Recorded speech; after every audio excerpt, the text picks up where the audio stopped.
भाजप नेते सुधीर मुनगंटीवार यांनी पुन्हा एकदा सरकारला घेरलेला आहे। महिला आयोगाला देण्यात येणाऱ्या निधीवरून आता मुनगंटीवार आक्रमक झाल्याचं दिसतंय। तर महिला आणि बालविकास राज्यमंत्री मेघना बोर्डीकरांवर त्यांनी प्रश्नांची अक्षरशः सरबत्ती केली। विधानसभा अध्यक्ष राहुल नार्वेकर यांनी मध्यस्थी केली आणि मोठा वाद टळला। खर्च किती करता, पैसे देतच नाही ना।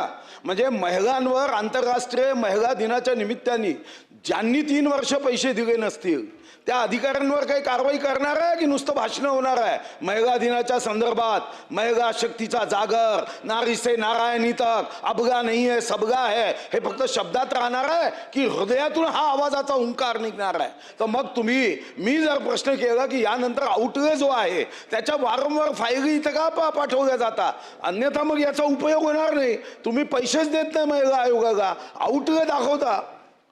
महोदय, महिला आयोगासाठी आपण जो अर्थसंकल्पामध्ये जो निधी दिला गेलेला आहे त्याचा प्रत्येक वर्षीचा अहवाल आपण ऑनलाईन पोर्टलवरती टाकत असतो आणि दरवर्षी हा वाढून दिलेला आणि यावर्षी सुद्धा 18.35